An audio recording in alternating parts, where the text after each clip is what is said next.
코로나19로 인한 사회적 거리두기가 2.5단계로 격상되었던 지난 8월 말, 한 자매가 동반 자살을 시도한 사건이 일어났습니다. 자매의 극단적인 선택은 마치 우려하던 뇌관이 터진 것처럼 우리 사회에 위험한 신호로 다가왔습니다.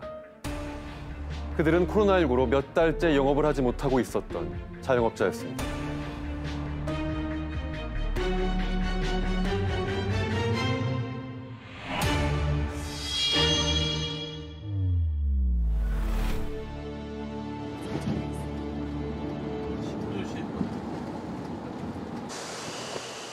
자매가 운영하던 가게를 찾아갔습니다.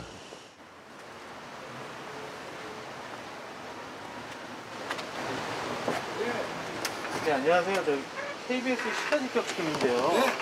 혹시 여기 노래방 자매분들 하고 난 노래방 이 밑에 있는 노래방인가요? 이짝인데요. 뭘로 걷는데?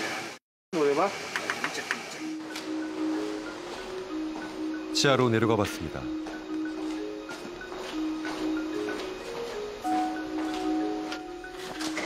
문이 닫힌 한 가게. 입구엔 코로나19로 인한 방역 조치에 따라 출입을 금지한다는 관할 관청의 명령이 붙어 있었습니다. 관리소장의 도움을 받아 안으로 들어가 봤습니다. 방 딱 두 개예요, 요거 하나. 여기도 노래방이구나. 노래방 시설을 갖춘 작은 방 2개가 있는 주점.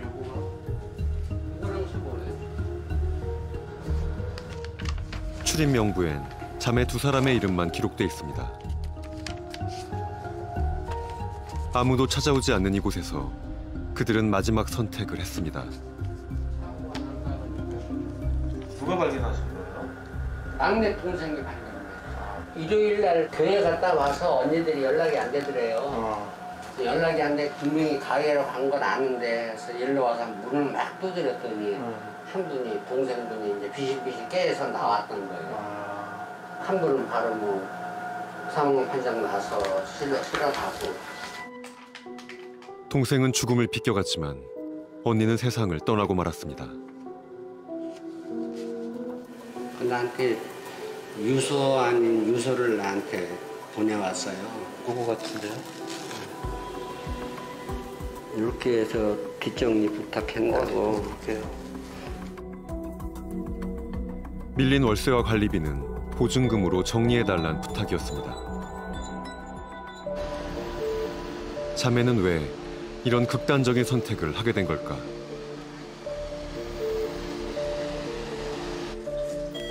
인근에 있는 같은 업종의 가게를 찾아가 봤습니다. 많이 나죠? 이게 공방이 냄새인가요? 네. 사망한 여성과 상윤회에서 함께 활동했다는 주인.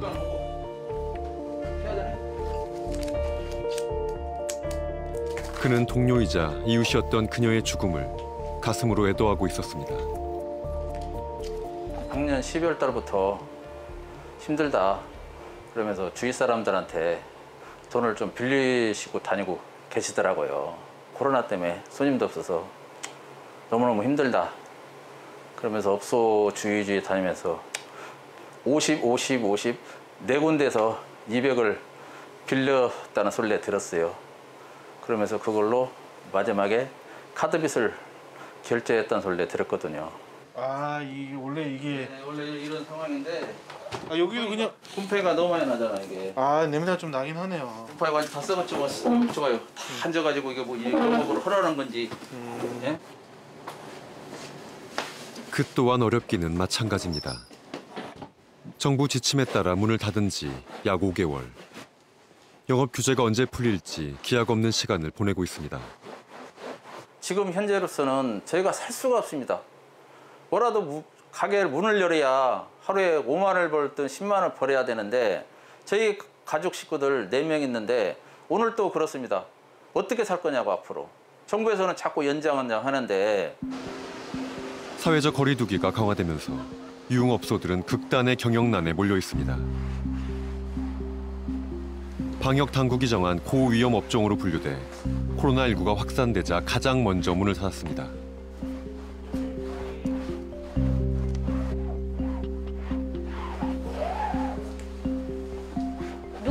해갖고 이렇게 장사해요. 그러면 저희는 정말로 그야말로 소상공인이에요. 괜찮겠지, 틀리면 괜찮겠지 그런 마음에 했는데 요번에는 그렇게 할 돈도 없어요. 저 이게 6년 장사한 거예요. 아, 이런 식으로. 네, 한 개도 안 버렸어요. 저 이게 있잖아요. 1370. 작년만 해도 월 1,000만 원을 넘나들던 매출. 1,400만 원? 제가 거짓말 안 해요. 이게 이게 몇 월달이에요? 그러나 코로나19 발병 이후엔 약 80%가 감소했습니다. 이런 식으로 다 이거는 이제 몇 달 거를 같이 묶어놓은 거예요. 요거는 3월 달이네요. 올해. 그러면 올 3월 달이요. 아. 2월 달부터 그냥 주저앉는 거예요, 저희가. 이거보다 더 적게 200 얼마 나오는 달도 있어요, 지금. 그나마 지금은 이것도 없잖아요. 아예 매출이 꽝이에요. 이거 딱 해보시면 알지만 아예 없어요. 한 푼도 없어요. 취재 도중 우리는 뜻밖의 제보를 받았습니다. 자살 기도 당시 극적으로 구조돼 살아남은 노래주점 자매의 동생이 가게에 왔다는 소식이었습니다. KBS 시사 직격팀이고요. 그녀는 취재진에게 마음속 이야기를 꺼내놨습니다.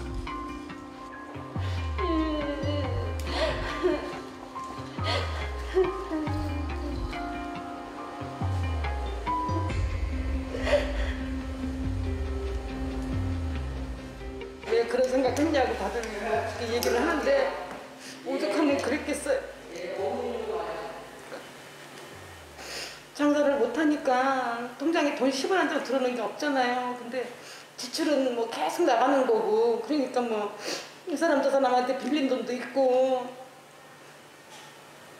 카드 돌려막기도 했고 근데 이제 그야말로 8월 달에 나갈 돈들이 이제 뭐 안 되는 거예요. 더 이상 돈을 구할 수가 없는 주위에도 도움을 청할 수 있는 그런 상황들이 아니라 다 어려우니까.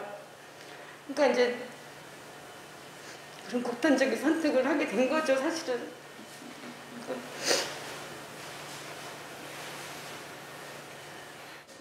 마지막까지 그 누구에게도 폐를 끼치고 싶지 않았습니다. 어디 가서 죽을 장소를 찾고 다닌 거야. 아버지 산소를 어디로 이렇게 이틀을 헤매다가 도저히 밖에서는 이렇게 사고로 해서 죽으면 안 된다. 여기 와서 가게에서 이날 그녀는 폐업 신고를 했습니다. 25년을 지켜온 삶의 터전. 죽음으로 포기하려 했던 삶은 끝내 그녀를 놓아주진 않았습니다. 상처투성이 몸과 마음을 안고 돌아온 현실은 더욱 막막하기만 합니다. 그저 가게만 매달려갖고 어떻게 해서라도 가게를 꾸려가려고 노력을 했는데 결국은 마지막은 이렇게 돼버려서 동네도 사실 창피해요. 언니만 먼저 보내고 나는 이렇게 살아나가고 힘들어요. 사상 초유의 사회적 거리두기 조치가 시작된 지 6개월. 자영업자들은 방역과 생계, 그 사이에서 극단의 상황에 몰려 있습니다. 코로나19의 충격이 실물 경제에 영향을 주기 시작한 지난 3월부터 8월 사이 서울에서 폐업을 한 식당과 주점은 무려 7,630여 곳. 1년을 채 버티지 못하고 문을 닫은 업소가 40%에 이릅니다. 코인 노래방, PC방, 유흥업소 등 고위험 시설로 지정됐던 일부 업종의 경우 그 피해는 더욱 심각합니다. 사회적 거리두기 2.5단계가 시행 중이던 9월 11일. 서울의 대표적 번화가 중 하나인 한 대학교 앞에 나가봤습니다.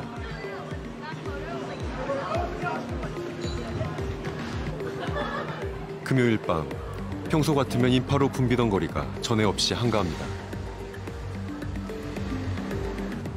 선생님 안녕하세요.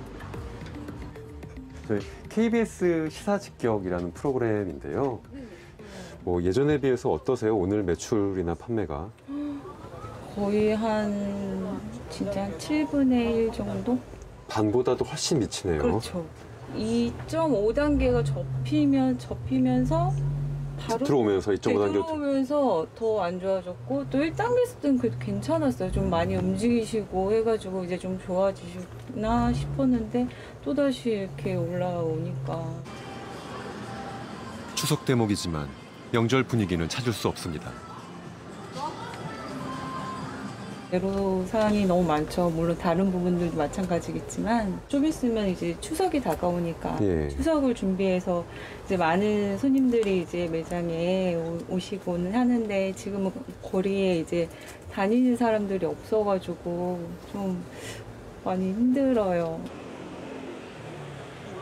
소상공인연합회에 따르면 사회적 거리두기 시행 이후 서울의 유동 인구는 70~80%가량이 줄었습니다. 네, 저는 진짜 정말 태어나서 처음 겪어봐요, 이런 느낌. 사실 지금 이 시간에도 예. 사람이 꽤 있어야 돼요. 근데 매장 안에? 네. 예. 근데 없으니까. 그래서 많이 힘들죠. 오늘 오셨던 손님 숫자는 5분 정도? 밤 9시가 되자 정부의 지침대로 식당과 주점은 문을 닫기 시작합니다.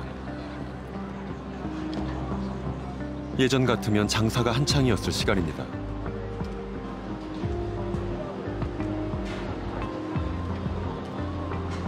일부 가게들은 그 시간마저 채우지 못하고 일찍 문을 닫았습니다.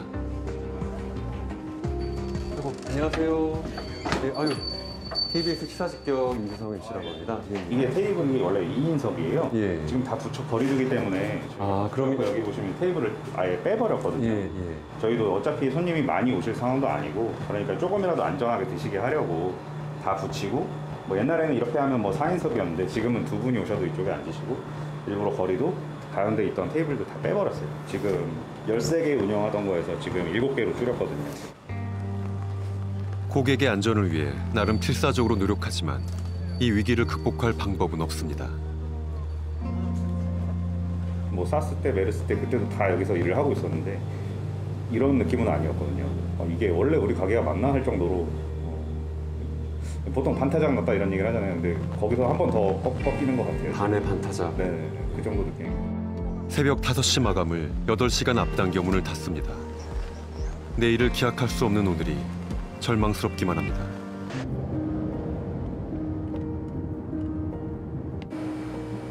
(9월 14일) 이전까지 PC방 또한 정부가 지정한 고위험 시설이었습니다. 경기도 시흥에 위치한 한 PC방. 취재진이 찾아갔을 때 이곳 역시 한 달 넘게 영업을 하지 못하고 있는 상태였습니다. 주인은 지난 3월 퇴직금을 투자해 창업을 했습니다. 당시만 해도 PC방이 고위험 시설로 지정될 거라고는 예상하지 못했습니다. 회사 다니다가 거의 딱 20년 채우고 나왔어요. 근데 사실은 있는 돈 다 따로 산 거예요. 그러고서 모자라서 대출 받고, 그러니까 거의 반반이죠. 제가 가지고 있는 거 반, 대출 반. 3월 달에 시작하고 그래서 정말 18시간, 20시간씩 일했거든요. 진짜 잘하려고. 그쵸, 24시간 영업하다 보니까 거의 20시간 이상 했어요. 4시간 이상 잔 적이 없어요. 이제 될 만하니까 갑자기 코로나로 문을 닫게 돼서 막막한 거예요.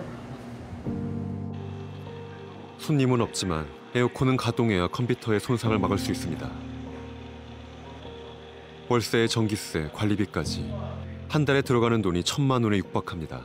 임대료랑 저희가 이 자체 건물 자체 관리비만 하면 이게 500이 넘어요. 500 이상. 여기 500? 네, 500 이상. 왜냐면 시설 자체 보시면 되게 크죠? 그러니까 그런 것까지 안 해도 일단 그거는 500이 들어가고요. 말씀드렸다시피 전기세는 무조건 200 이상 들어가는 곳이에요. 폐업 위기에 처한 주인이 선택한 궁여지책.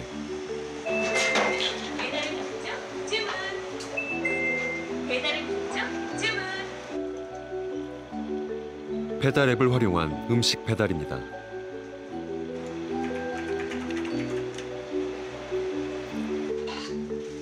음식 조리 및 판매가 가능한 PC방의 특성을 살려 가게에서 팔던 음식을 가정으로 배달하고 있습니다.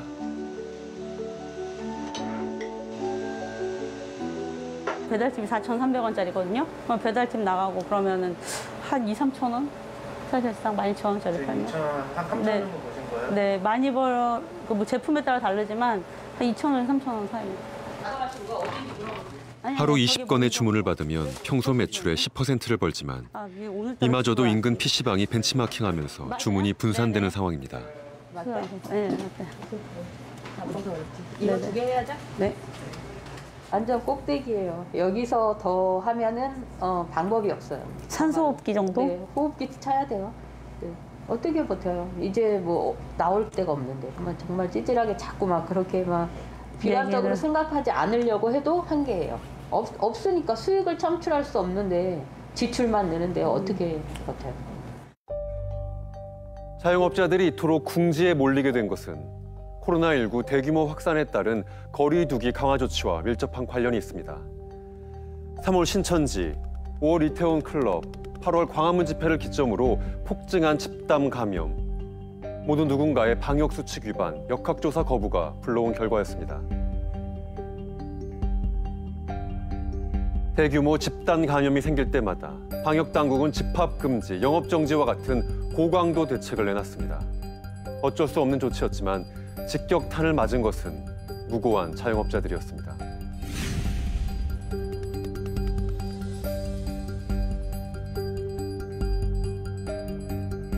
얼마 전 코로나19로 인한 감염법 위반의 책임을 묻는 첫 번째 재판이 있었습니다. 5월 이태원 클럽발 확산의 원인이 됐던 학원 강사. 검찰은 역학조사에 거짓으로 답하고 방역 수칙을 어겨 80명을 연쇄 감염시키고 인천에서만 2,100여 명을 검사하게 만들었던 그에게 1심에서 징역 2년을 구형했습니다. 하지만 이 사건은 아직 끝나지 않았습니다.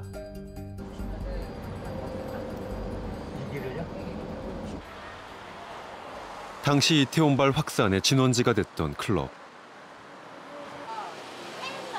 인천 학원 강사가 다녀갔던 클럽은 넉 달째 휴업 중입니다. 후폭풍은 이태원 전체를 강타했습니다. 저기도 공실이네. 이것도 공실이요. 이거 꽤 됐습니다. 이것도 벌써 한 4, 5개월, 5, 6개월 됐어요. 그래도 이상한 나라요. 거리 곳곳에 비어있는 가게가 즐비합니다. 들어온 사람이 없으니까, 버티질 못하니까 나간 거죠. 올해 2분기 이태원 상가의 공실률은 약 30%. 세 곳 중 한 곳이 폐업을 했습니다. 임시 휴업을 공지한 채 몇 달째 문을 열지 않는 가게도 많습니다. 이태원은 클럽만 있는 게 아니잖아요. 클럽은 5개, 6개밖에 없어요. 단지 뭐냐면 클럽이 유명하다 보니까 사람들이 많이 모여서 오시는 손님들에 의해 가지고 이태원이 좀 더 많은 분들이 찾아주시는 그런 저 효과는 있지만 이건 지금 이태원 클럽발 이런 바람에 지금 그거로 인해 가지고 이태원 전체가 지금 이렇게 망가진 상황이 오게 된 거죠. 이태원에서 10년간 장사를 해온 한 상인의 가게. 어묵바를 운영하고 있지만 재료를 주문한 지는 오래입니다.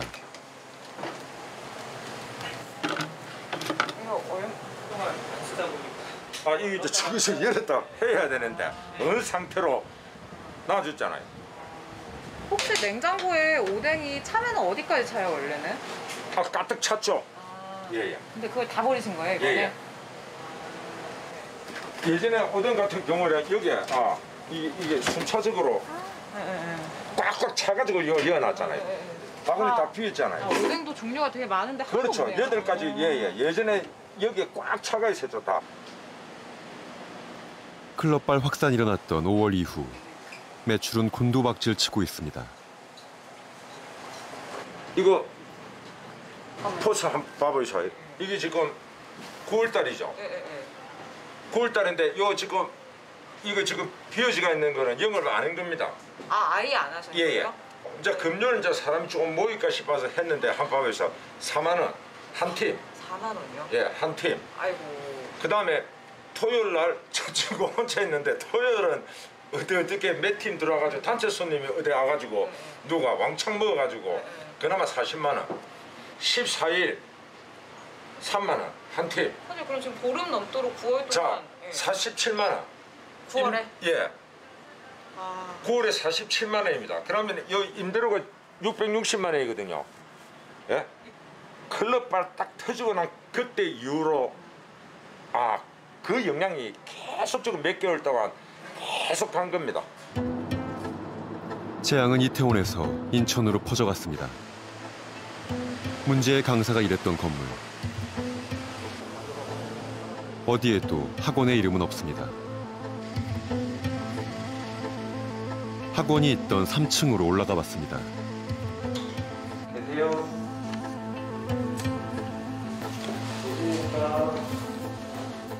안녕하십니까. 저는 KBS에서 나오고요. 아, 네. 그 선생님이 어디로 가셨는지. 이곳에서 그 강사의 지인을 만날 수 있었습니다. 그렇게 되고 나서 사실상 이제 학원생들 다 빠지고 원래 한 학생 수 3분의 1로 줄고 그 다음에 이제 뭐 이제 그냥 네 이제 뭐 망했다고는 들었어요. 그 이후로 한 달 안 돼서 이제 그만둔 걸로 알고 있어요. 여기서 수학했던 친구인데 뭐 그 친구도 사실 그때 같이 해서 격리 조치 당한 이후로는 이제 여기서는 일 더 안 하기로 진행됐었죠. 그의 거짓말이 만든 파장은 컸습니다. 인천 학원 강사는 확진 판정을 받고도 역학조사에서 직업과 동선을 속여 무려 7차례에 이르는 연쇄 감염을 일으켰습니다. 이로 인한 추가 확진자가 전국적으로 80명에 이릅니다. 대규모 감염의 중간 기폭제가 됐던 3차 피해자는 택시기사였습니다. 인천에서 2명 걸렸어. 숭이동 쪽에서. 그 손님 태웠다가 걸리고 손님들이 안 탔죠, 택시를. 다른 지역은 모르겠는데 인천에서는 확진자 2명 나오고 나서는 많이 안 탔어요. 인천 개인 택시. 여기서 저 앞에까지 갔는데 3시간 반 기다려가지고 한 사람 탔어요. 아, 그때 그러셨어요? 택시를 통한 감염 소식이 알려지면서 인천 택시업계의 매출은 폭락했습니다. 사람이 이제 전국에서 많이 오는데 그때도 어렵지만은 이제 지금이 더 어려졌어요. 2.5단계 하면서 보름동안 완전히 죽어버렸고 지금도 없어요. 지금. 이게 뭡니까 이거 1시간도 더 기다려.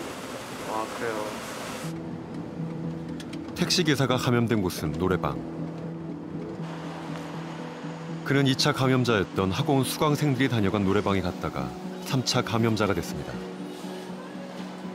노래방은 어떻게 됐을까?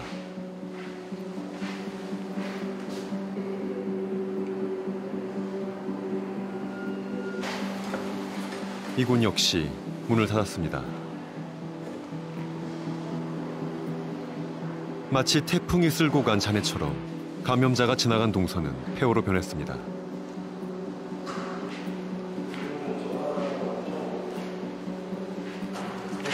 여파는 지금도 계속되고 있습니다. 계십니까? 안녕하세요. KBS에서 나왔는데요. 원장 선생님들도 뭐 하필 여기 와갖고 애들도 이제 시험 보는 애들도 있고 한데 걔네들한테도 피해고 정말 막 울고 싶다고 그렇게 얘기하고 그랬죠. 그래서 이런 식당들은 거의 반토막이 아니라 거의 안 왔어요. 만약에 100만 원이라 그러면 10만 원? 막 그 정도였으니까 거의 유령 건물처럼 됐었어요. 방역과 역학조사 거부로 1168명의 집단 감염을 일으켰던 사랑제일교회 인근은 어떨까? 교회에 인접한 장의시장. 추석 대목, 발 디딜 틈 없이 붐벼야 할 시장이 한산합니다. 막대사탕 사러 갑시다. 추석인데도 사람 많이 안 와요? 안 와. 아니 물어보고 무서워서 못 온다잖아 지금. 사람들이 다. 뭐가 무서워요? 아니 코로나 걸린 사람들이 장이동에 있다 하니까 뭐 그러니 장사를 어떻게 해 먹을 수 있어? 안녕하세요. 근거 없는 소문까지 퍼져나가고 있습니다. 장사 어떠신지? 장의시장 문 닫았다는데 어떻게 됐냐고 전화드리고 남들이 문 닫는데 왜 문 닫는다고 그러고 장사하고 있냐고 막 그렇게 전화 오고 있었는데 사실상은 그러지는 않았는데도 그렇게 난리들이더라고요. 단골이었던 중장년층의 발길마저도 끊겼습니다. 원래 재래시장이 젊으신 분들보다 좀 연세 있으신 분들이 찾으시는 곳이거든요. 소비하시는 분들이. 근데 이제 대부분 뭐 같이 사시지 않은 자녀분들이 전화를 해서 시장은 나가지 마시라. 막 이런 게 되게 많으세요. 무고한 시장 상인들에게 찍힌 집단 감염 위험 지역이라는 낙인. 생계 위협에 시달리는 그들의 절망은 원망으로 깊어가고 있습니다. 예배당에 누가 하나 와갖고 죄송하다고 확진자가 이렇게 많이 나오게 돼서 이런 사과만 해도 이 사람들이 막 그렇게 악착시키게 안 해요. 우린 여기서 근 52년을 살은 사람들이에요. 그런데 그런 것도 없고 막 자기 마음대로 막 이렇게 무시하는 것처럼 너무 막가파로 나가니까 미워할 수밖에 더 있어요. 사랑제일교회발 집단 감염으로 생긴 확진자는 현재 기준 1,168명. 이들의 1인 평균 진료비는 630여만 원으로 합산하면 약 74억 원에 이릅니다. 이 금액의 80%는 국민건강보험공단이, 나머지는 서울시와 정부가 절반씩 부담해 이제껏 확진자를 치료해왔습니다. 여기에 대규모 확산으로 인한 자가격리 생활지원비, 격리시설 입소비용, 대중교통 손해액 등의 무고한 시민들의 생계에 미친 영향까지 계산하면 그 피해액은 100억 원을 훌쩍 넘을 것으로 추정되고 있습니다. 이 막대한 치료비와 공동체가 입은 손해를 누가 어떻게 배상해야 할까? 피해자들과 정부는 이제 그 책임을 묻고 있습니다. 지난 21일 장희시장에 소송 접수 창구가 세워졌습니다. 장희시장과 인근 상가의 상인들은 정광훈 목사와 사랑제일교회를 상대로 집단 손해배상 소송을 제기하기로 했습니다. 사업자 등록증하고 주민등록 복사하고 매출 자료하고 먼저 드리고 그리고 금요일날 인감증명서 떼어가지고 도장하고 드리면 되죠? 이번에도 지금 한 달 정도 문 닫았잖아요. 그래서 지금 문 열어도 사람들이 무서워서 안 나와요. 다 명절에 나오는데 나는 그냥 0이야. 매출이. 사랑제일교회 때문에 피해를 많이 보셨네요.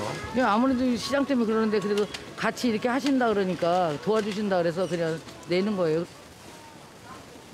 상인들은 작년부터 올해 9월까지 각 점포별로 월별 매출을 모으고 있습니다.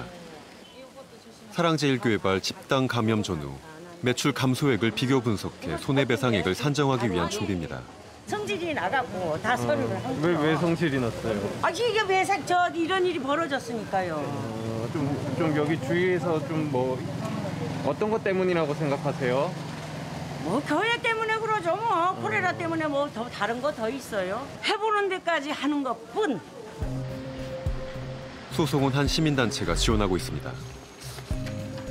소송에 참여할 뜻을 밝힌 점포는 약 200여 곳에 이릅니다. 작년 2019년 8월 신용카드와 현금 영수증 매출을 보면은 전체 합계가 630이었습니다.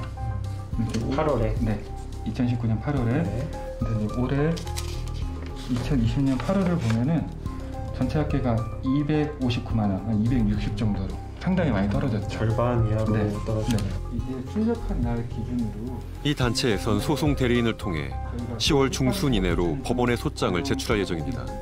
정부재난지원금이 비상식적이고 그리고 공동체를 해하는, 파괴하는 그러한 행동을 한 사람들에 대해서 이 사회가 정확하게 그에 응당한 책임을 묻는다는 그 사례를, 그러한 전형을 반드시 만드는 것이 필요하겠다.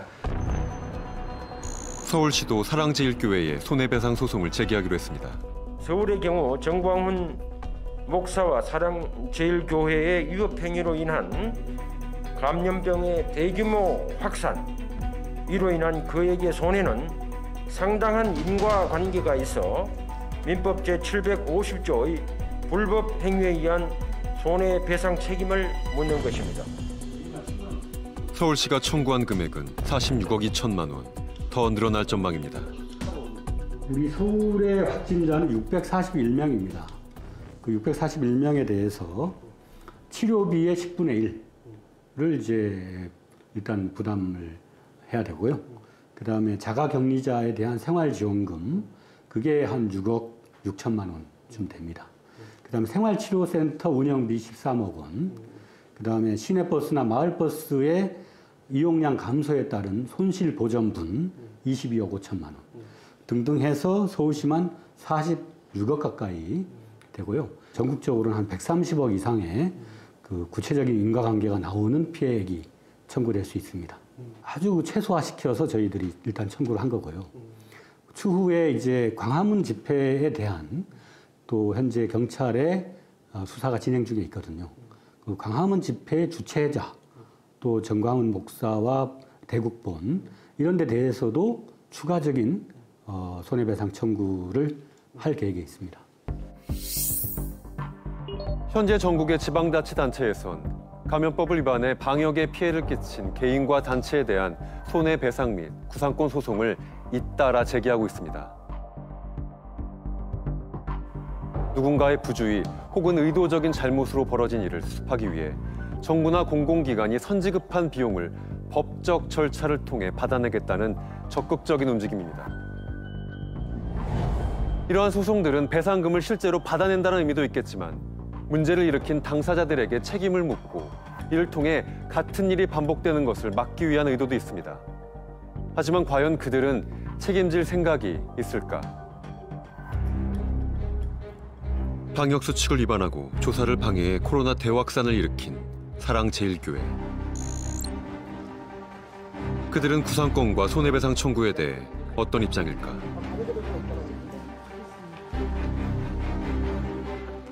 교회를 상대로 손해배상 청구를 한 서울시에 대하여는 마침 소송이 시작되었으니 교회도 서울시에 반소로 손해배상 청구한다.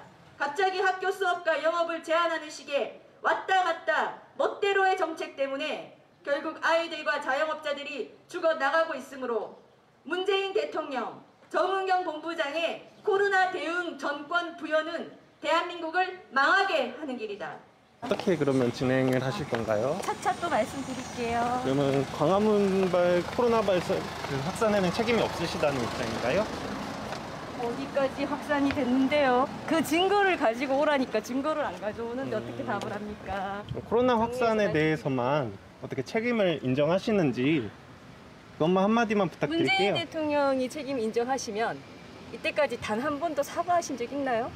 문재인 대통령이 책임 인정하시면 저희가 할 수도 있을지 모르겠네요. 그게 순서인 것 같아요.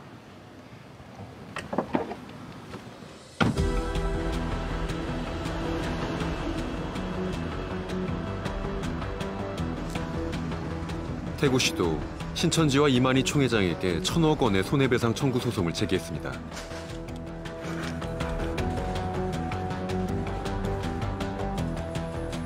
과천에 위치한 신천지 본부.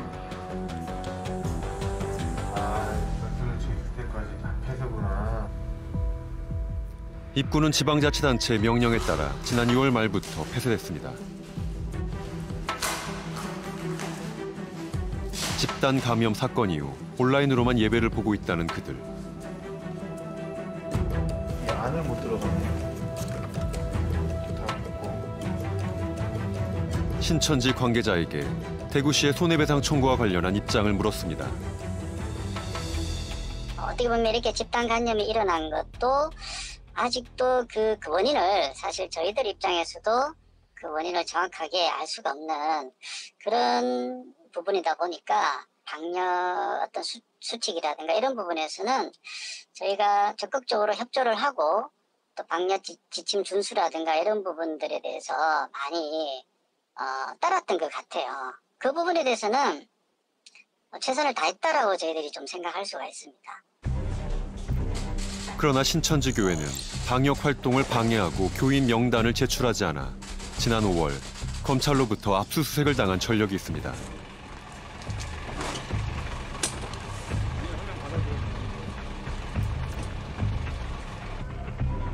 현재 구속 중인 이만희 회장은 코로나 확산에 대한 신천지의 책임을 인정했습니다. 여러분들에게 뭐라고 사죄의 말씀을 드려야 할지 모르겠습니다. 31번 코로나 사건과 관련하여 신천지 대표로서 국민 여러분께 진심으로 사죄 말씀드립니다. 당시 그는 엎드려 국민에게 사죄를 구했습니다. 우리 총 회장님께서 그렇게 사과하시고 또 말씀하신 거는 구상권하고는 전혀 관계없는 거고요.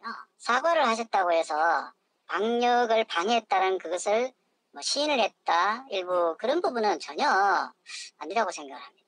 그런 부분들은 이제 법적인 부분에서 아마 조금 다툼이 이어져야 되지 않을까 그렇게 생각합니다. 방역법을 위반해 수십 명을 감염시키고 결국 징역 2년을 구형받은 인천 학원 강사가 법정에서 한 말입니다. 제 말 한마디로 이렇게 큰일이 생길지 예측하지 못했다. 평생을 사죄하면서 속지 않은 마음으로 살겠다. 그는 자신의 거짓말이 이토록 엄청난 결과를 불러올지 몰랐다며 후회의 눈물을 흘렸다고 말합니다. 그때 그가 예측하지 못했던 결과가 어떤 것인지 그도 우리도 이제 몇 번의 경험을 통해서 알고 있습니다. 그러나 여전히 인정하지 않는 이들이 있습니다. 지난 9월 11일 광화문에선 기자회견이 열렸습니다. 지난 8.15 집회를 주도한 일부 세력들로 구성된 8.15 비상대책위원회. 그들은 당시 집단 감염의 책임이 경찰에 있다고 주장했습니다.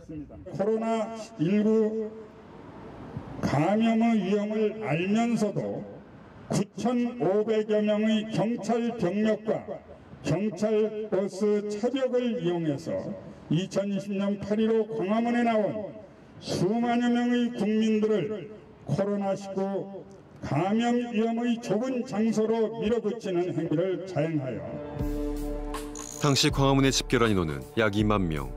집회를 주도한 정광훈 목사는 방역 수칙을 지키며 집회를 하겠다고 공언했습니다. 나는 그들에게 빈민을 주지 않기 위하여 And so therefore, 얼마나 우리 성도를 여기 오고 싶어도 I have told my congregation, 철저히 자기 격리에 들어가라고 했습니다. regardless of my passion, to stay self-quarantined. 그 바이러스는 어떻게 해결하는지 우리에게 시범을 보여주겠다. And I told them, let our church be a model for 그러나 당시 현장에선 마스크도 쓰지 않은 채 모여 음식을 먹는 등 방역 수칙을 어기는 모습을 어렵지 않게 볼 수 있었습니다. 급기야 대오를 이뤄 청와대로 행진하려 하자 경찰이 막았습니다. 그들은 이 때문에 집단 확산이 일어났다고 주장합니다. 그렇게 몰아넣어서 그 결과로 나온 것을 가지고 광화문 집회가 다 코로나를 확산시켰다. 이게 바로 거짓이라는 겁니다. 이게. 닷새 뒤 그들은 종로경찰서에 집회 신고를 했습니다. 이번엔 10월 3일 그들은 또 한 번의 8.15 집회를 계획하고 있습니다. 집회 신고의 장소는 광화문 세종문화회관 북측 공원 도로입니다. 인원은 1,000명이고요. 이들은 왜 그날 그곳에서 집회를 하려는 걸까?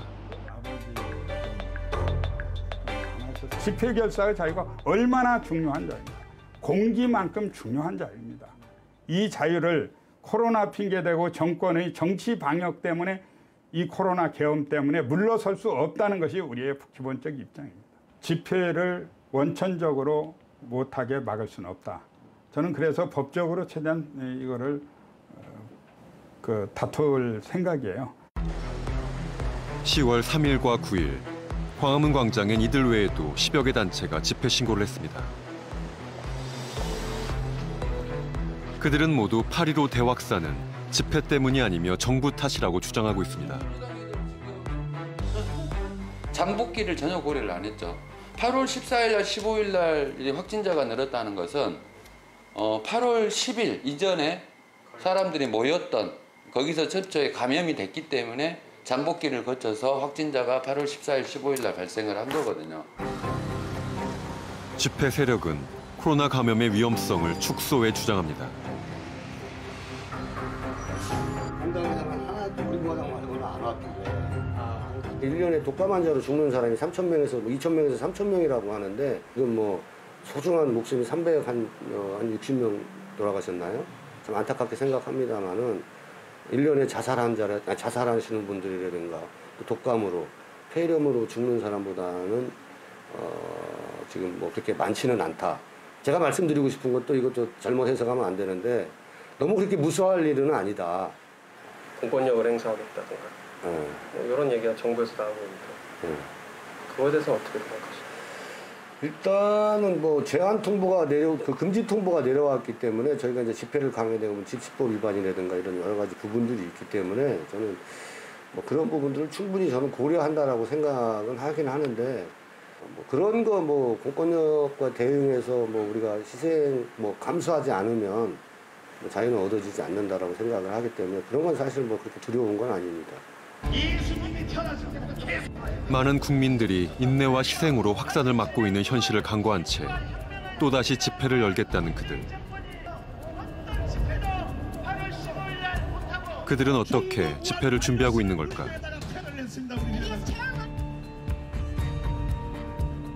우리는 지난 8.15 집회 당시 각 지역의 인솔자로 이름과 연락처가 공개됐던 이들에게 전화를 걸어봤습니다.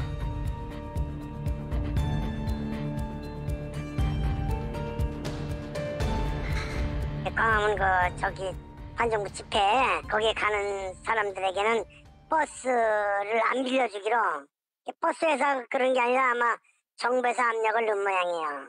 카퍼레이드로 할 거예요. 그러니까 차로 가야 돼요. 개인차 그게 최대한 적게 탈수록 좋아요. 차로 많이 갈수록 좋고 또 친구분들끼리라도 그 승용차든지 승합차든지 이용해가지고 그러면 기름값은 서로 우리가 1, 2만씩 분파해가 내자 이래가 가시는 분들도 계실 거고 그 나라 TV나 한수나 이런 우파 유튜브 그런 데 들어가 보면 시간이 다 알려주고요. 그 2시에 아마 모이는 걸로 돼 있을 거예요. 그러나 방역 전문가들은 이 상황을 매우 우려하며 엄중히 경고하고 있습니다. 지금 상황을 잘 이제 직시를 하셔야 되는데, 그러니까 2차 유행이 시작이 돼서 이제 줄어들고 있는데 계속 100명 내외에서 안 떨어지고 계속 이제 긴 꼬리라고 이제 보통 표현해요, 저희가. 그러니까 이 상황이 갔는데 추석 때 전국으로 사람들이 흩어져서 감염자가 확 늘어나게 되면 가장 문제의 시기가 언제냐면 10월 3일에 10월 9일 돼요. 만약에 추석 때 한번 증폭이 되고 또한 여러 집회를 통해서 한번 더 증폭이 돼서 확진자, 특히 중환자가 계속해서 늘어나는 상황들이 돼버리면 의료체계가 감당을 못하고요. 그러니까 제발 우리가 치료하실 수 있는 수준 정도의 환자만 발생해서 오시면 저희가 죽더라도 도와드릴 수 있겠지만 저희가 죽더라도 못 도와주는 상황 만들어버리시면 이제 아무것도 못한다는 상황이 생기기 때문에 제발 도와달라고 부탁드리는 겁니다. 서울시와 종로경찰서는 10월 3일 광화문에 신고된 10인 이상의 모든 집회에 대해 불가 처분을 내렸습니다. 하지만 집회를 신고한 세력들은 8월 15일 집회 당시 그랬던 것처럼 행정소송을 통해서라도 개천절 집회를 강행하겠다는 의지를 밝히고 있습니다. 그러나 지금 이 시간에도 모두의 안전을 위해 내 가족의 생계를 돌보지 못한 채 고통을 감내하고 있는 우리 이웃의 자영업자들이 있습니다. 그 모든 아픔을 외면한 채 집회 세력들은 8.15 대확산의 악몽을 재현할 것인가? 모든 행위에는 책임이 따른다는 것을 그들은 알아야 할 것입니다.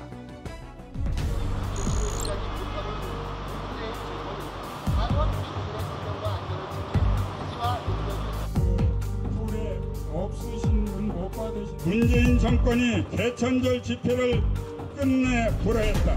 오늘 집회 금지에 대한 가처분 신청은 그저 그런 송사가 아니다.